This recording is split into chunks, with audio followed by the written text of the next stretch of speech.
The old sedan coughed its way up the final incline, rattling over a road that had clearly seen more neglect than maintenance.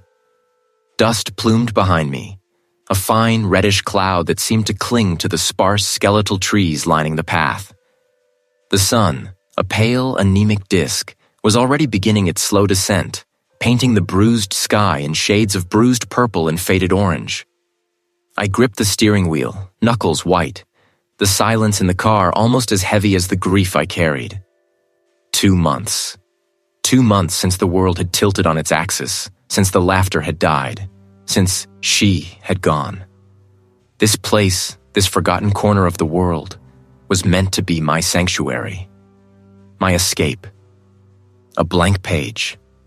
The gates appeared abruptly, 2 immense wrought iron monstrosities swallowed by rust and overgrown ivy. They sagged inward, a gaping maw, clearly unused for decades. No need for a key.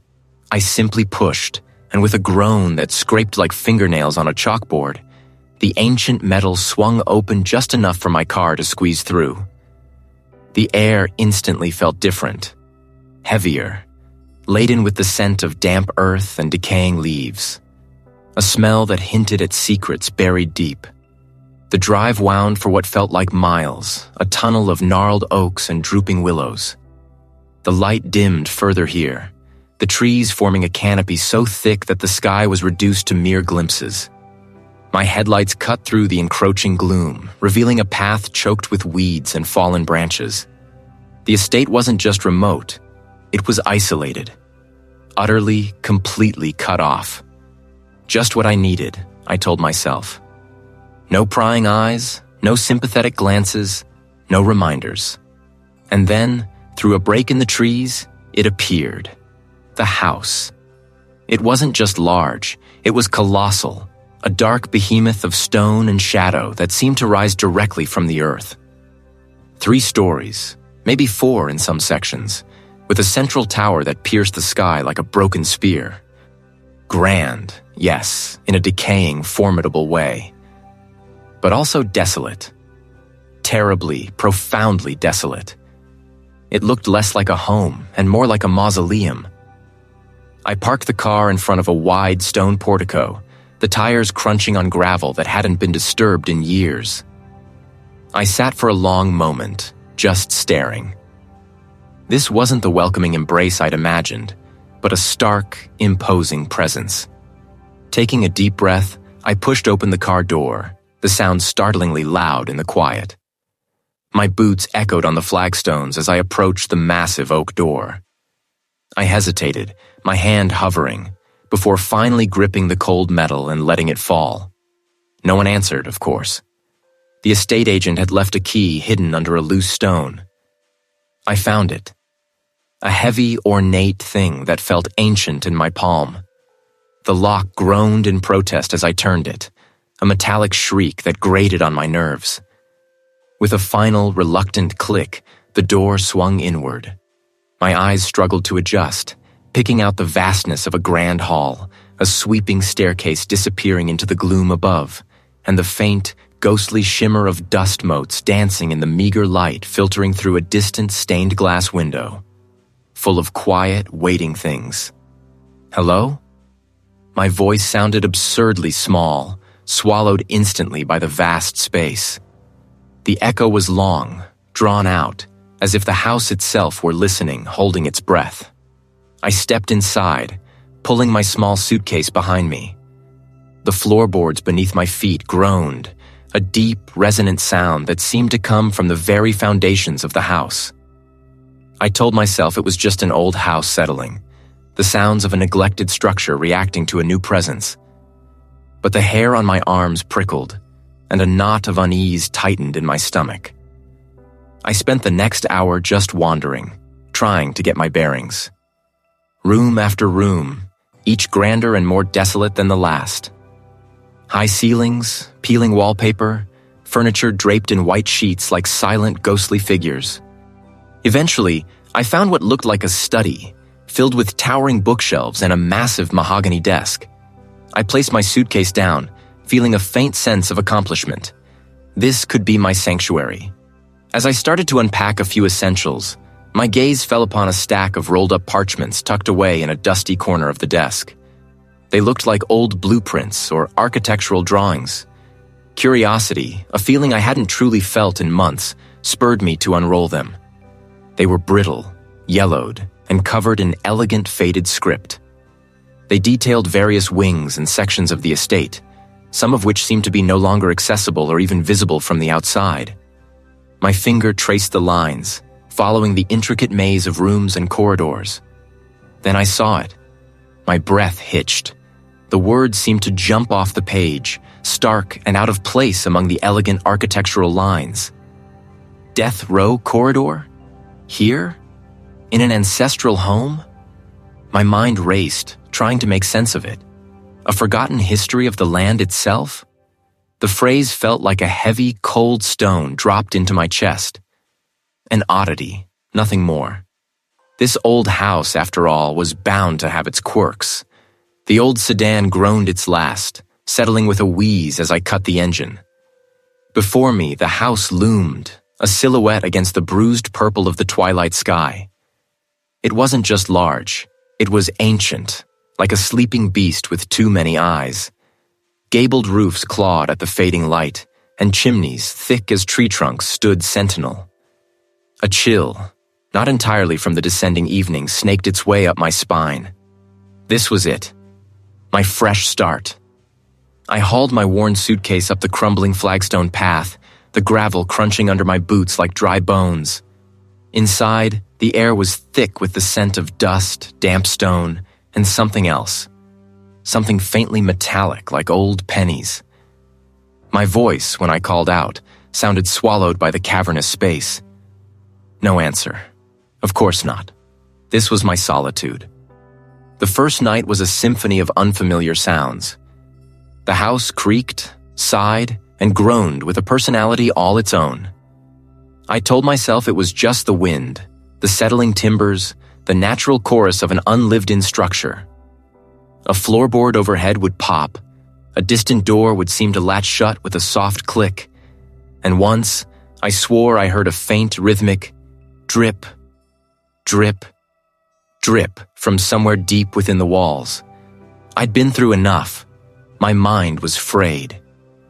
Sleep, when it finally came, was a restless patchwork of half-remembered dreams. The next few days were a blur of unpacking and tentative exploration. The estate was vast, a labyrinth of forgotten rooms and echoing hallways. Each morning, I would wake with a renewed sense of purpose, determined to tame this wild place, to make it mine. But by afternoon, the subtle oddities would begin. Too quick to be real, I'd tell myself, a trick of light, my vision playing up. I'd turn my head sharply, trying to catch it, but there was never anything there but the stillness. Once, I left a half-empty teacup on the mantelpiece in the main sitting room. When I returned an hour later, it was on the small, claw-footed table by the window, precisely where I would have placed it, had I been thinking clearly. I stared at it, then back at the empty mantel. "Arthur," I muttered, my voice rough. "You're tired. You put it there and forgot." It was a perfectly logical explanation, a lapse in memory due to stress. Nothing more. But then the sounds escalated. It wasn't just creaking anymore. Faint, indistinct, like dry leaves skittering across stone, always just beyond the threshold of understanding. One afternoon, chasing the source of an insistent, muffled thudding that sounded like something heavy being dragged, I found myself in a part of the house I hadn't yet explored. The air here was different, heavier, carrying the distinct tang of rust and something else. Something acrid, like old despair. The thudding had stopped, but a new, more unsettling sound had taken its place. A faint, almost imperceptible scratching, like fingernails dragging across rough stone, coming from further down the corridor. The hinges shrieked, echoing down the passageway.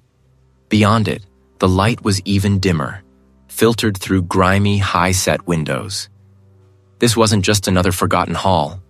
Faded, peeling paint on the walls gave way to raw, scarred concrete. Iron bars, thick with rust, still stood in the doorways of what must have been cells, though the doors themselves were long gone, leaving gaping, empty, maw-like openings. The scratching sound was clearer now, emanating from the last cell on the left. My heart began a slow, heavy drum against my ribs.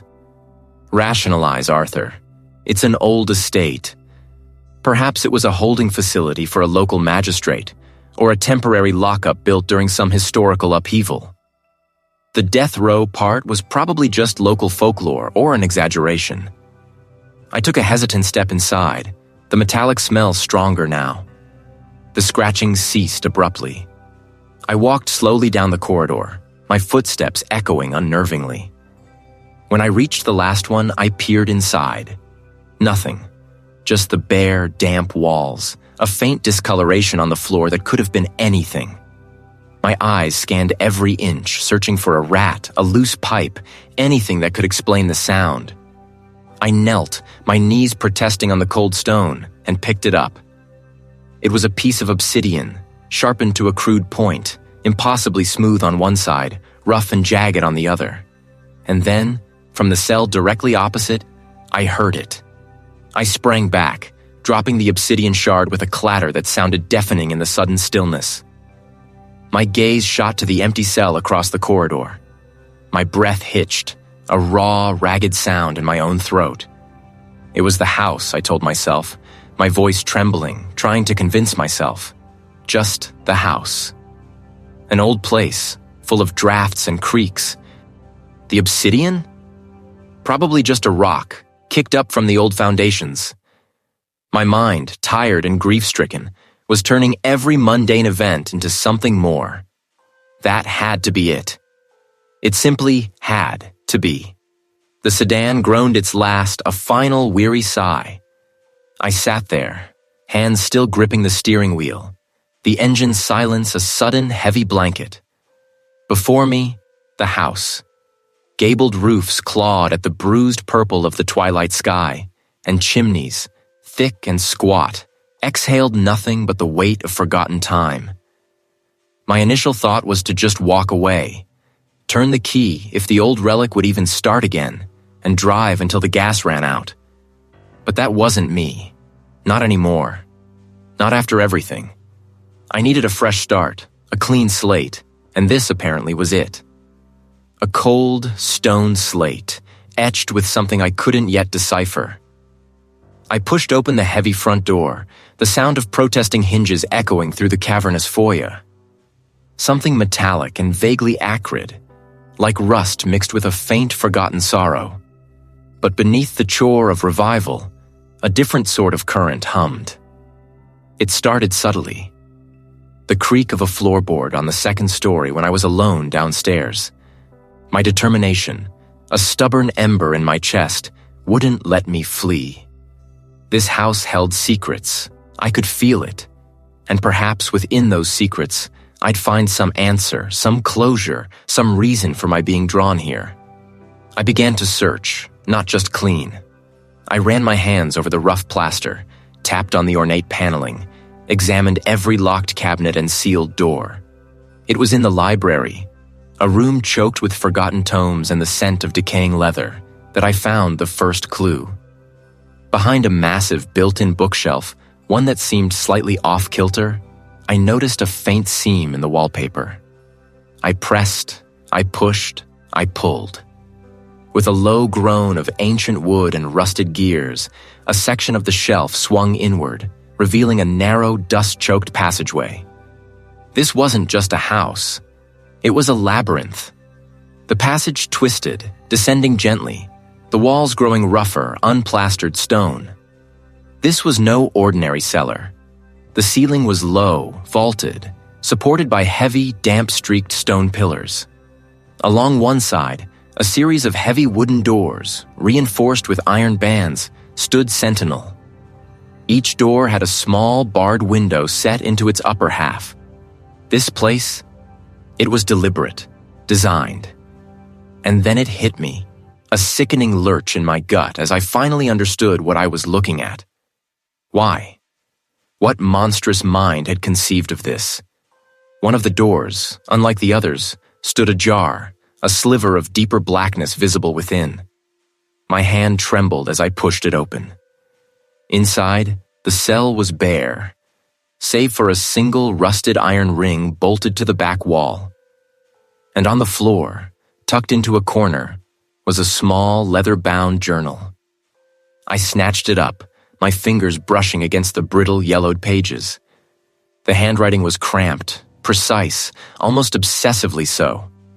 The initial entries were mundane, observations about the weather, household expenses. But as I flipped further, the tone shifted. The entries became frantic, paranoid. That grew stronger with each grievance, each unmourned loss. "It knows my thoughts," Elias had scrawled, the ink blotched as if the pen had trembled. "It echoes her cries. My poor Eleanor taken too soon. It shows me her face, twisted in agony always just beyond my grasp. It wants me to join her, to feed it my sorrow." My breath caught. Eleanor, my own Eleanor. The entity wasn't just a general malevolence. It was tailored, specific. It knew my pain. It was using her against me. I spun around, lantern swinging wildly, but saw nothing. Yet the air in that forgotten corridor felt alive, heavy with unseen eyes. A low, guttural murmur, like stones grinding together, seemed to emanate from the very walls. It wasn't speaking words, not yet, but it was there. This house, this legacy, wasn't just about property. It was about something ancient, something that had haunted my lineage, waiting for a new host, a new grief to consume. And it had found me. They were calling my name. I spun around, my heart a frantic drum against my ribs, but there was nothing. Yet the sensation lingered. The fleeting, icy brush against my cheek, the phantom chill of a presence that had been far too close. It wasn't just a whisper anymore. It was a physical taunt, a caress of pure malice. Eleanor. It knew. It wasn't just preying on a general sadness. It was dissecting my specific pain, using her memory as its weapon. Sleep became a battlefield. Each night, the house seemed to press in, the ancient timbers groaning like a cage slowly collapsing. My dreams were no longer hazy recollections of Eleanor, but sharp, vivid torments. I'd reach for her, only for her form to dissolve into a swirling, icy mist that reeked faintly of something metallic and old, like forgotten iron. One morning, I found a porcelain doll, one I'd never seen before, sitting squarely on my pillow. Its eyes, painted a faded blue, seemed to follow me as I stumbled back, a choked sound catching in my throat. I threw it across the room, the brittle ceramic shattering against the far wall. But the feeling of being watched, of being toyed with, wouldn't dissipate. Later that day, while I was trying to read in the library, a heavy tome on local history slid off a high shelf. Landing with a thunderous thud at my feet, pages splayed open to a faded illustration of the estate's original proprietor. A grim-faced man with eyes that seemed disturbingly familiar.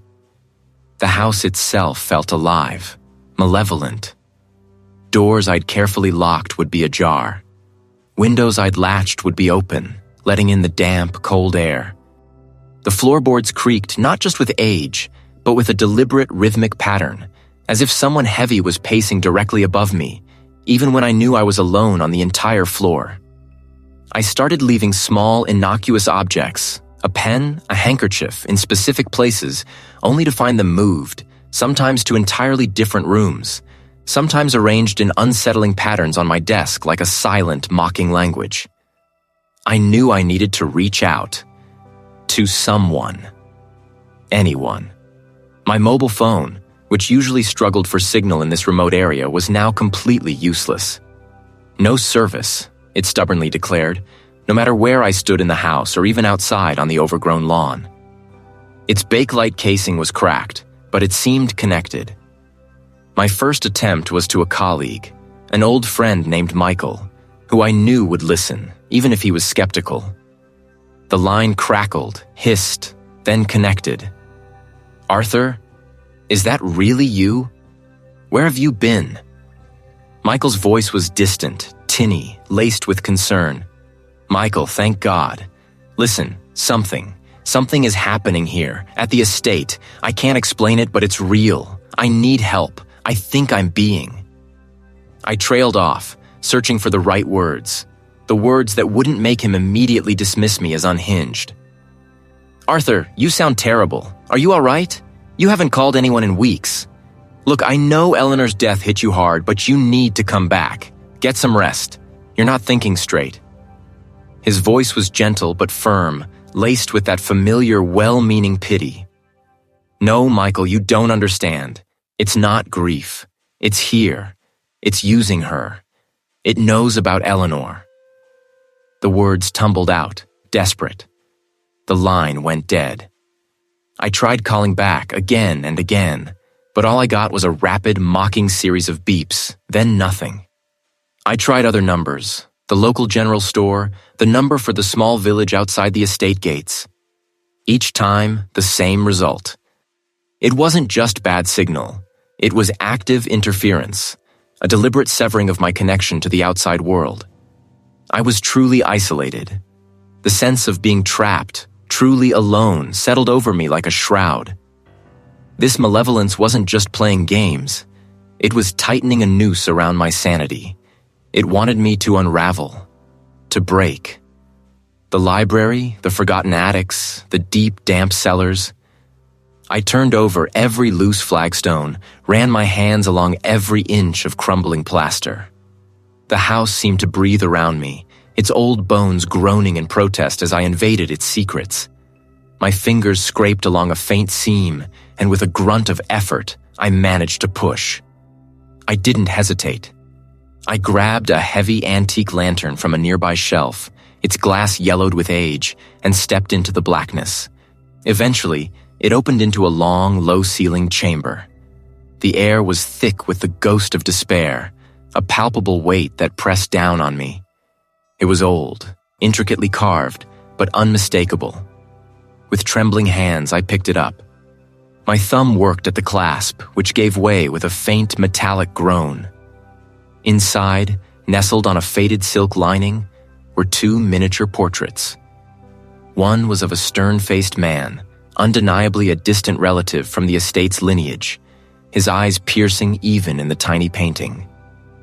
The other was of a woman. He was beautiful, her hair styled in a severe, old-fashioned bun, but her eyes, her lips, the delicate curve of her jaw.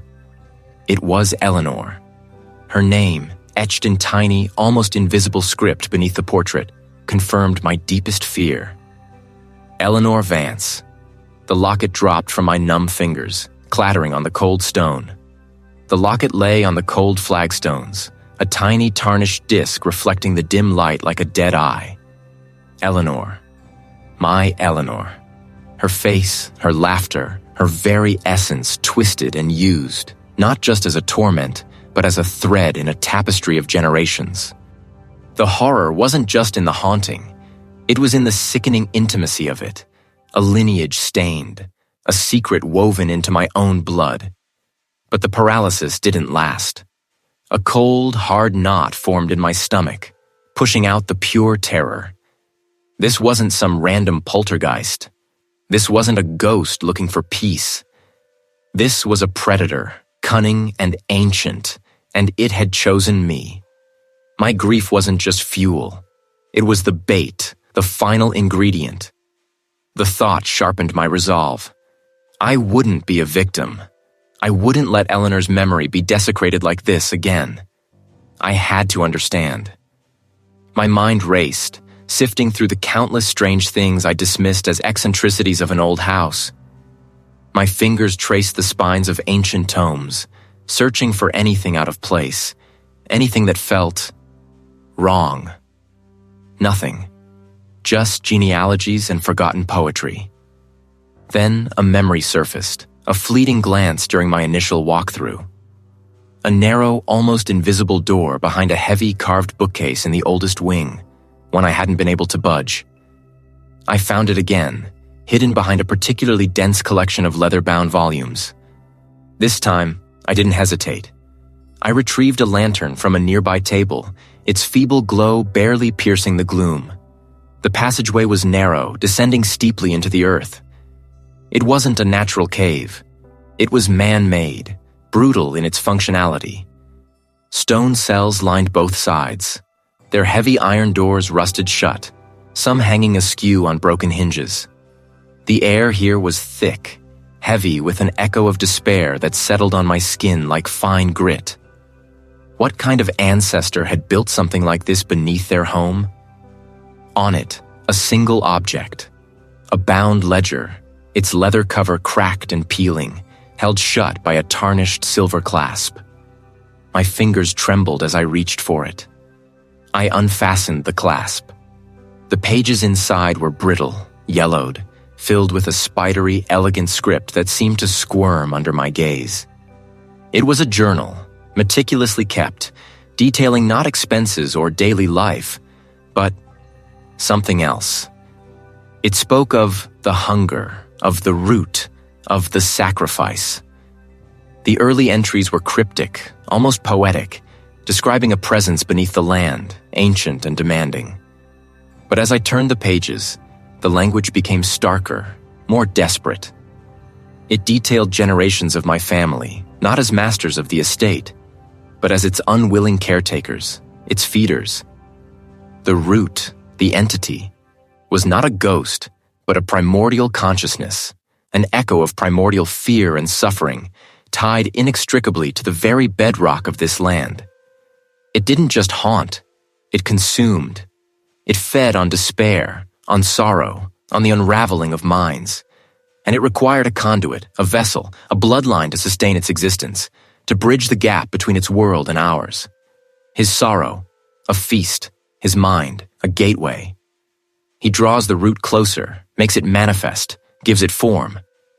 My loss, my unbearable sorrow. It wasn't a coincidence. It was a calculated generational trap. The entity hadn't simply used her memory. It had orchestrated the very conditions for its manifestation. I wasn't just haunted. I was chosen. I was the target. The ledger dropped from my hands, thudding softly on the stone. It was here, now, awake, and it was waiting for me to break. My loss. It wasn't a coincidence, and that was me. I couldn't just sit there, a puppet on its string. I couldn't let it continue. The thought was a burning ember in my chest, fueling a desperate resolve. I had to fight back, even if I didn't know what I was fighting. My first thought, my only thought, was the library. Dust motes danced in the slivers of light that pierced the heavy velvet curtains, illuminating towering shelves crammed with forgotten knowledge. I spent days, then nights, hunched over mahogany tables, my fingers growing raw from turning brittle pages. I devoured every cryptic journal, every faded map, every treatise on local folklore and obscure rituals. The texts spoke of a presence, never named directly, always alluded to with hushed reverence or stark fear.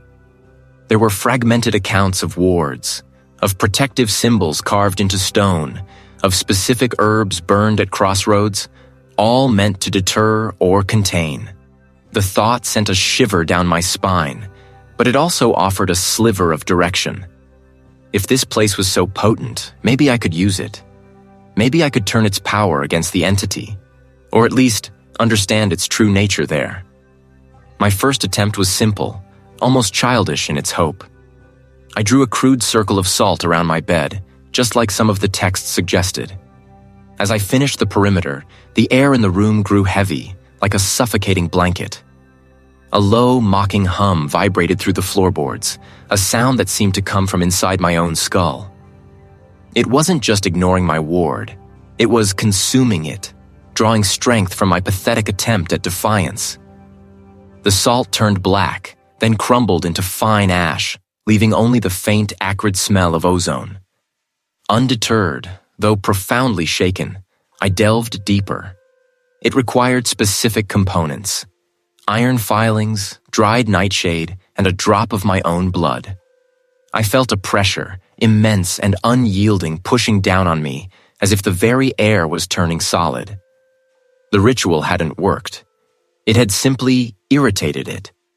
The next morning, I found the antique portrait of my great-grandmother, the one that had always hung in the main hall, lying face down on the polished floor.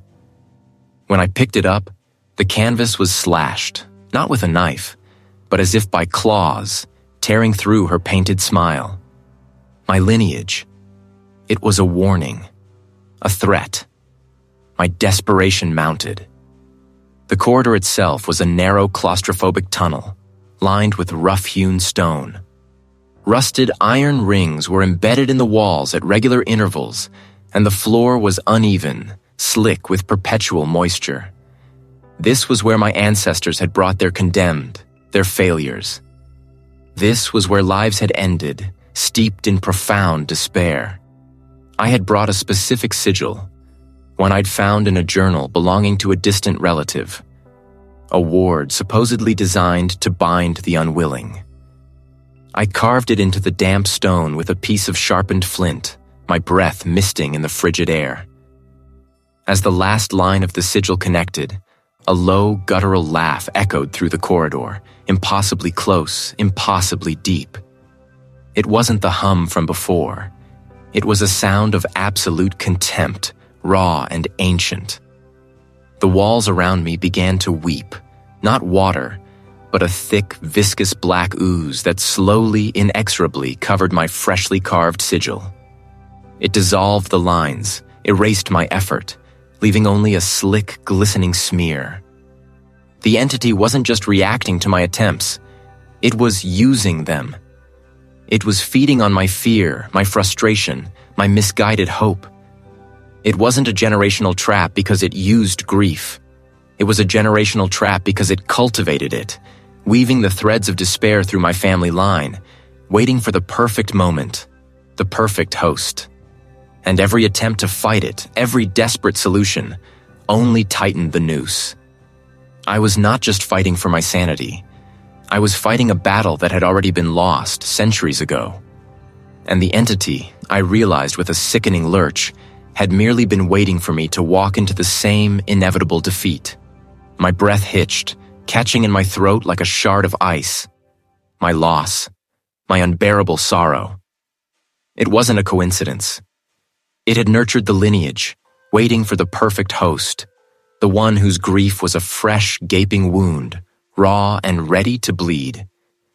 The realization hit me with the force of a physical blow, knocking the air from my lungs. My family, my ancestors. What had they done? What unspeakable bargain had been struck centuries ago that now demanded such a horrifying toll? Me. I stumbled back from the spectral flicker that had just taunted me with a glimpse of what I'd lost. My mind reeled, grasping for purchase, for anything that made sense. This wasn't just a haunting. It was a legacy of torment. I needed answers, something concrete, something more than just a chilling whisper in the dark. Driven by a frantic, desperate energy, I scoured the estate.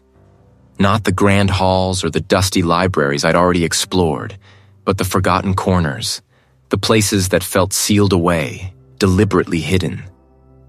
My search led me to the deepest part of the cellar, a section I'd previously dismissed as nothing more than a labyrinth of storage rooms and crumbling foundations. But there, tucked behind a stack of rotted wine barrels, was a low, heavy wooden door, so seamlessly integrated into the stone wall it was almost invisible.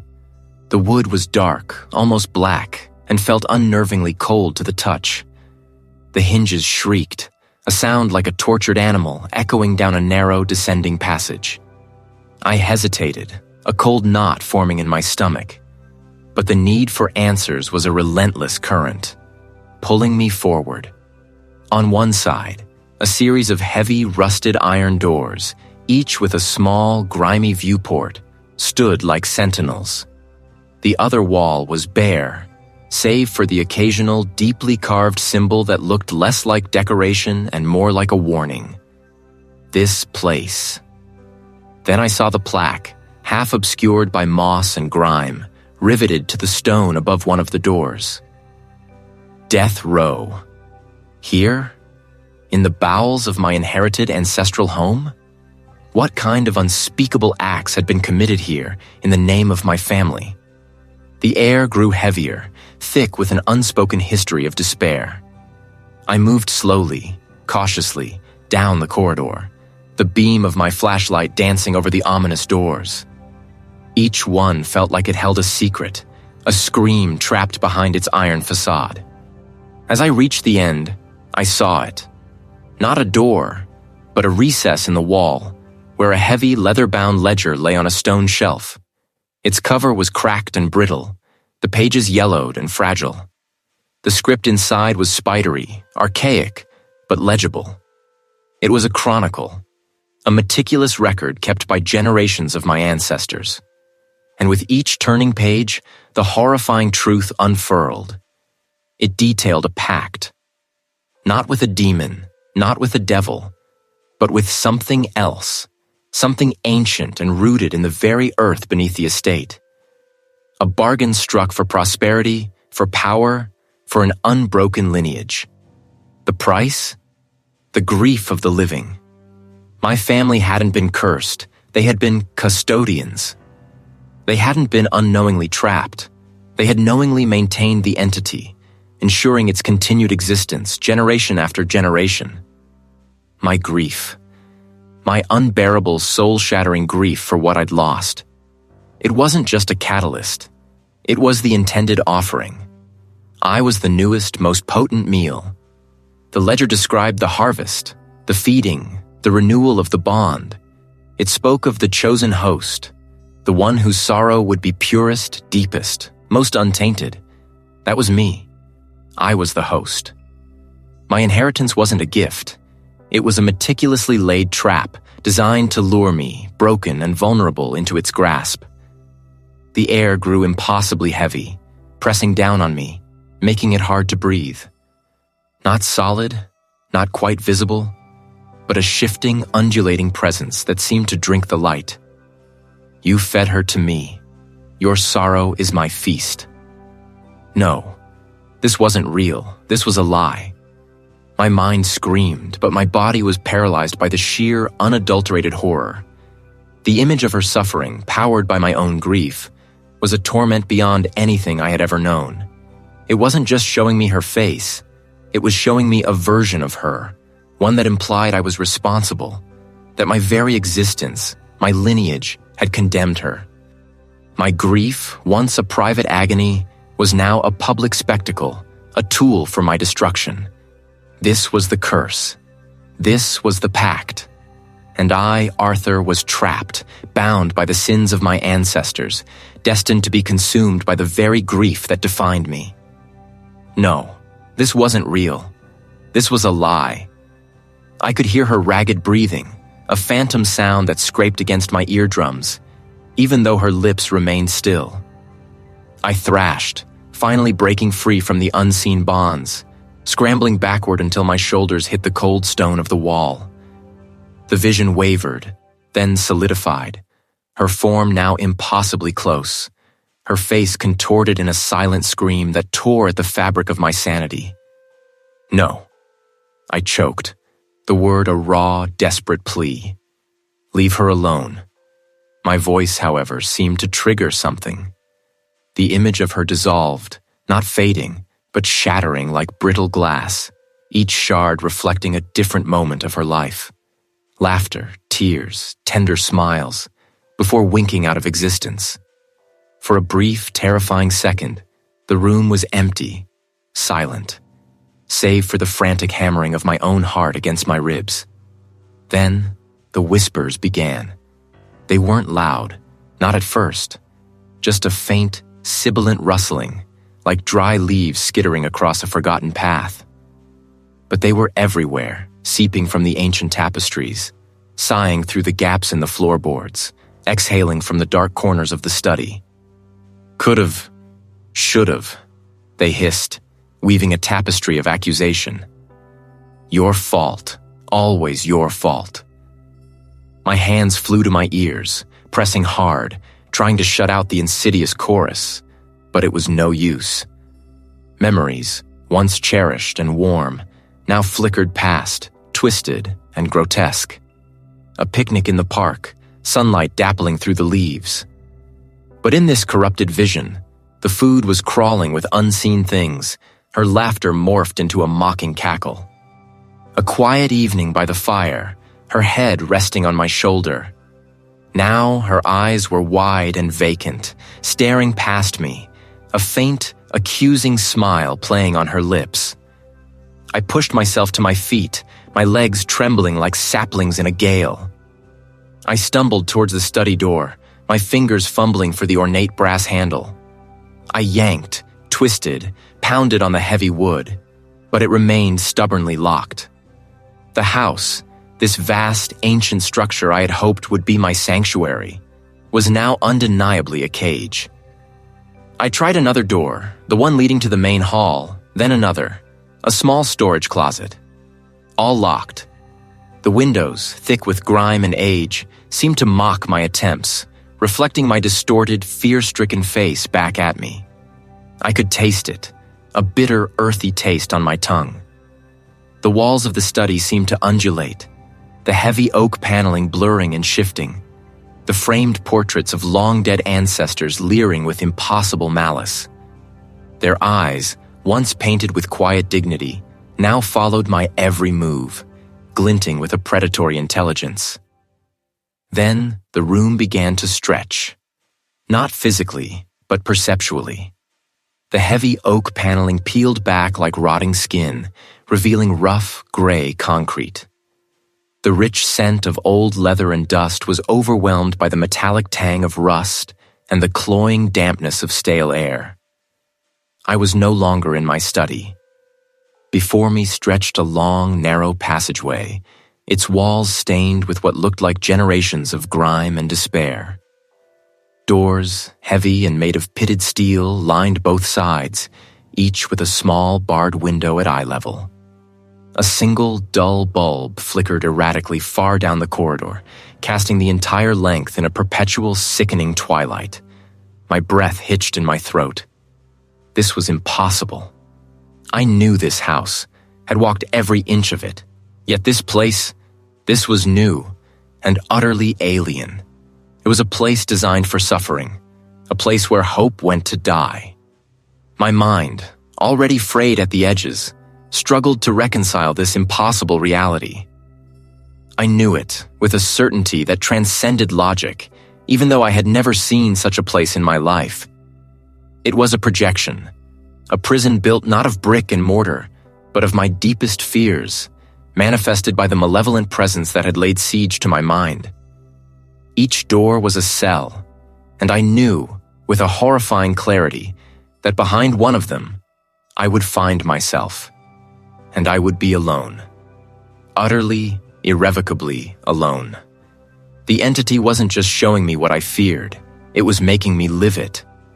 The insidious chorus clawed at the inside of my skull, 1,000 voices whispering my name, each inflection a fresh cut of guilt. My hands were still pressed against my ears, futilely, as I stumbled through the estate's forgotten passages. My breathing came in ragged gasps, but I forced myself forward, one foot in front of the other. There was no turning back now. This wasn't just about survival anymore. It was about ending it, whatever it truly was. A faint, sickly green luminescence pulsed from a deep archway I hadn't noticed before, tucked away behind a tapestry depicting a hunting scene so faded the stags looked like ghosts. It wasn't a light source, not really. More like the glow of something deeply, profoundly wrong.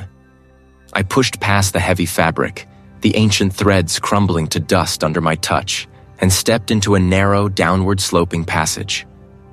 The whispers intensified, weaving themselves into a mocking lullaby of my failures.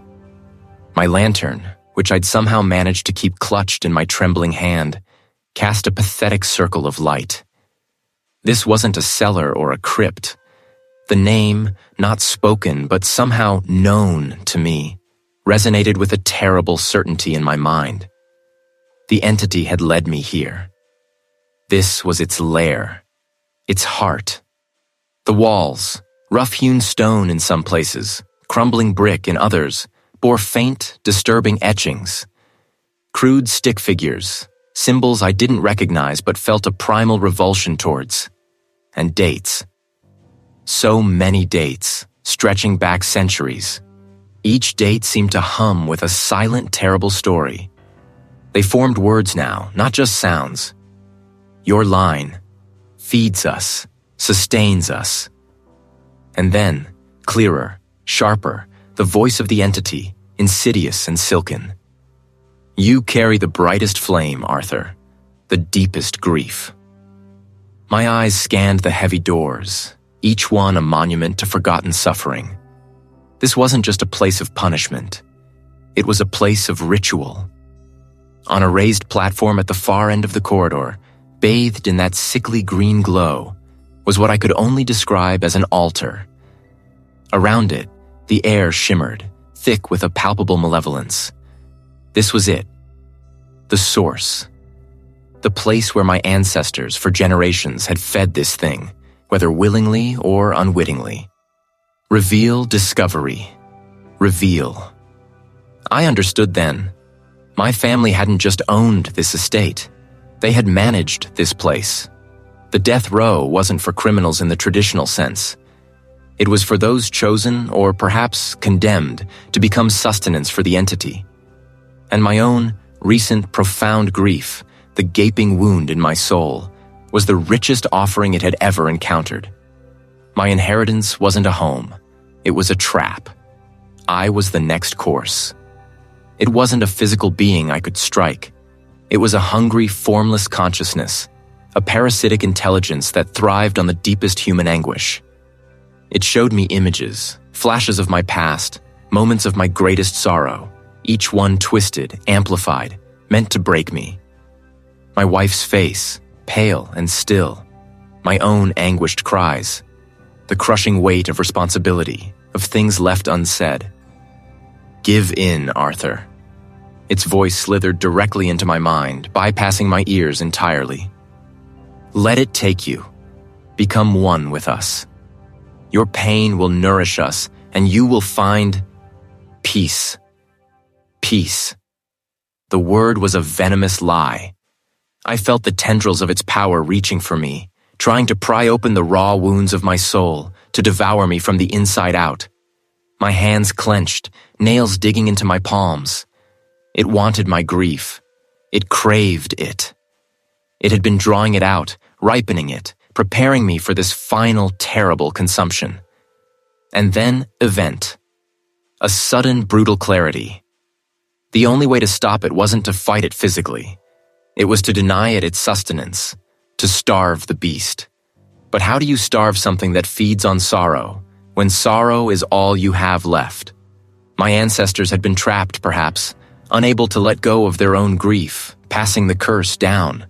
But I could break the chain. I could make a different choice. A terrible, profound sacrifice to the constant ache that had defined my existence since the tragedy.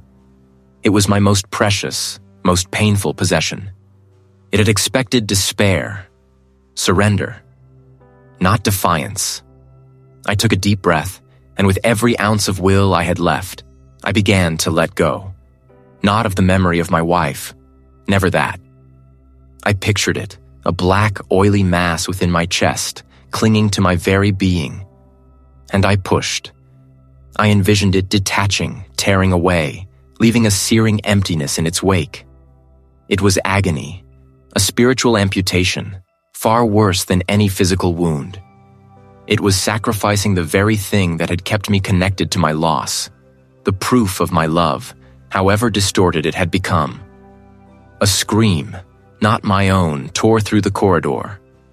A sound of pure, unadulterated rage and pain from the entity. The green glow flickered wildly, then pulsed with an angry red. It was trying to reattach, to force the grief back into me, but I held firm, my jaw clenched, tears streaming down my face. I was emptying myself, not of love, but of the fuel for its insidious fire. The black mass, my grief, detached. It hung in the air, shimmering, before being violently sucked towards the altar, towards the entity. But it wasn't being consumed. It was being rejected. My sacrifice wasn't to give it my grief, but to take it away, to render it inert, to deny it. The entity writhed, its form distorting, shrinking, dissolving. I stood there, swaying, utterly spent. The entity was gone, banished, starved. But the cost was everything. I had survived, yes, but I wasn't sure what was left of me. The defiance, the raw refusal to let my grief be its anchor, hit the entity like a physical blow. It shrieked, a sound that wasn't just noise but a tearing sensation in the air, a vibration that rattled my teeth and made the old timbers of the house groan in protest.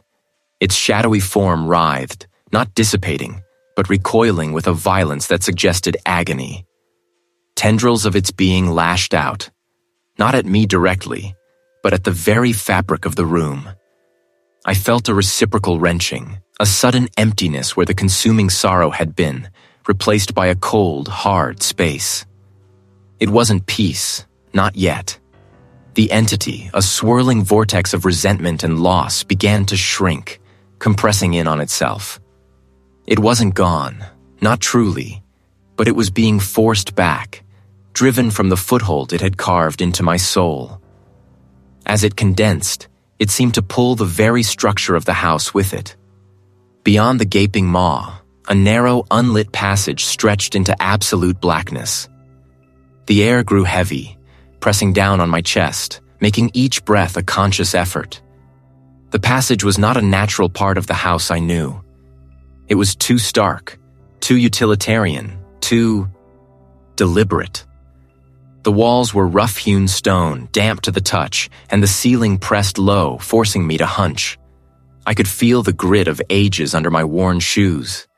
Then a faint flickering light ahead. Not a lamp, but a distant, sickly glow. As I drew closer, the passage widened slightly, revealing a sequence of identical heavy iron doors set into the stone on either side. My mind reeled. How could this be here, buried within the estate? What generational secret did this place hold? The air was thick with a palpable desolation, a psychic residue of despair that clung to the walls like moss. It felt ancient, but also strangely modern in its grim efficiency. The sheer weight of human suffering was almost unbearable, a physical pressure on my skull. It was as if the entity, in its retreat, had dragged me into the very heart of the house's deepest, most agonizing secret, a place where generations of despair had been actively cultivated. A sudden, sharp pain flared in my right arm. I looked down. Where the entity's tendril had brushed me in its final, desperate lashing, a faint, jagged line had appeared on my skin, like a thin, white scar etched into my flesh. It wasn't just my mind that had been touched. My body carried a mark now. I needed to get out. The air in the corridor was suffocating, not just physically, but spiritually. It was a place designed to break the will, to crush the spirit. And even though I had fought off the entity, the echoes of its power, the lingering misery of this place, threatened to undo me all over again. The collapsed wall still gaped open, but the entity was gone. The room I had been in was a wreck. Furniture overturned, plaster everywhere. I pushed through the debris, making my way out of that ruined room and into the familiar, if still unsettling, main hall. The morning light, filtering through the grime-streaked windows, looked different now. The air, even outside the direct influence of the entity, still tasted faintly of dust and something metallic. My heart didn't pound, but a low, persistent thrumming echoed in my ears. I was alive. I had survived. The grief was gone, yes, but it had taken something else with it, leaving a chasm in its place. My senses felt both dulled and hyper-aware, as if the volume on the world had been turned down, yet every tiny detail was magnified. I ran a hand over my face. It felt rough, unfamiliar. My reflection in a tarnished mirror showed a man I barely recognized. Gaunt, eyes wide and haunted, a new, unsettling stillness about him. The old Arthur, consumed by sorrow, was gone. The world outside, the world beyond the estate, felt impossibly distant, alien. I had stepped through a veil, and there was no going back. The house had changed me irrevocably, and the lingering scars, both visible and invisible, would be with me forever. It writhed, a formless torment, a swirling vortex of shadow and despair that seemed to suck the very light from the room. I stood my ground, my hands clenched, my jaw tight, watching it recoil. It couldn't grasp me, couldn't consume me, not if I refused to offer the fuel of my sorrow. The pressure in the air vanished. The swirling darkness collapsed inward, not dissipating like smoke, but imploding with a whisper that felt like a cold breath on my neck. Then, nothing. I stood there, panting, my muscles screaming in protest, my mind a jumble of exhaustion and disbelief. Had it worked? Was it truly gone? The house, which had been a symphony of groans and creaks under the entity's rage, now settled into a hushed stillness. Dust motes danced in the slivers of moonlight piercing the grimy windows, undisturbed. A faint, acrid smell, like burnt ozone mixed with something metallic and old, lingered in the air, a phantom limb of its presence. Relief, potent and intoxicating, washed over me. My legs threatened to give out, but I forced myself to remain upright, to take in the quiet, to let the victory sink in. I had faced it. I had pushed back. I had won. Or so I thought. A tremor, subtle at first, then insistent, began to snake through the floorboards beneath my feet. It wasn't the violent shaking of the entity's rage, but a low, resonant thrum, like a distant engine or a massive, unseen bell. It pulled at me, a strange, undeniable gravity, drawing me towards the older, forgotten parts of the estate, sections I'd always sensed but never fully explored. It wasn't over. Not truly. I moved, my steps heavy, guided by an instinct I didn't understand. Down the grand staircase, past the peeling portraits, their painted eyes seeming to watch my descent with a newfound, unsettling knowingness. I found myself in a part of the cellar I hadn't known existed, behind a crumbling stone wall, masked by centuries of dust and cobwebs.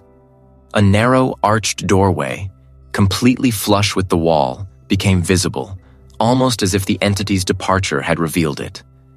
Beyond it, a precipitous flight of rough-hewn stone steps spiraled downwards, descending into an echoing blackness that seemed to swallow the meager light from my flickering lantern. The thrumming grew louder here, a bass note that vibrated in my chest. Each step I took was a commitment to the unknown, a journey deeper into the estate's hidden heart. The air grew thick with a cloying metallic odor, like old blood and stagnant water, mingled with the unmistakable tang of fear. Finally, the steps leveled out onto a narrow, low-ceilinged passage. This was it. This was the old death row corridor marked for closure. It was unlike anything else in the estate. Heavy iron doors, pitted with rust, lined both sides of the corridor, each bearing a small, grimy window, like the eye of a cyclops staring out from an empty skull.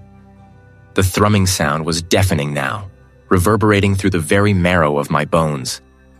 I peered through the grimy window of the first cell. The second. Still nothing. The air was dead, heavy, without a single draft. Then I stopped. The third cell door. Its window was less grimy, and inside, on the far wall, etched crudely into the concrete, was a symbol. It was a familiar symbol, one I had seen carved into the old hearth, painted on the attic floor, and even, subtly, in the pattern of the wrought iron gate. It was the symbol the entity had projected onto my mind. A twisted, looping knot that seemed to represent an endless cycle. But it wasn't just the symbol. Below it, scratched with desperate force, were names, dates, a chronology. My breath hitched. My eyes darted to the last name on the list, etched with a fresh, almost glistening quality, as if it had been added recently. Arthur. Current year. My own name. The thrumming intensified, a deep, resonant hum that seemed to originate from within me. It wasn't the house's heartbeat. It was my heartbeat, amplified, distorted, echoing through the very structure of this place. I wasn't a victor. I was the next link. It was the final step in a ritual, a transference. The entity hadn't been defeated. It had simply found a new vessel, a new anchor. Me. My gaze fell to the floor of the cell and I saw it. A faint, almost invisible shimmering film across the concrete, like oil on water. It pulsed with a subtle internal light, mirroring the thrumming in my chest. It wasn't gone. It was just contained. And I was the container. My struggle, my triumph, had been meticulously orchestrated, a cruel, elaborate trap. The peace I had sought, the fresh start, was a lie. I was bound. The cycle hadn't ended. It had merely found its next unwitting host. And I was it. The thrumming pulsed, an insidious rhythm, now perfectly aligned with my own racing pulse. It was the sound of my future. It was the sound of the endless cycle,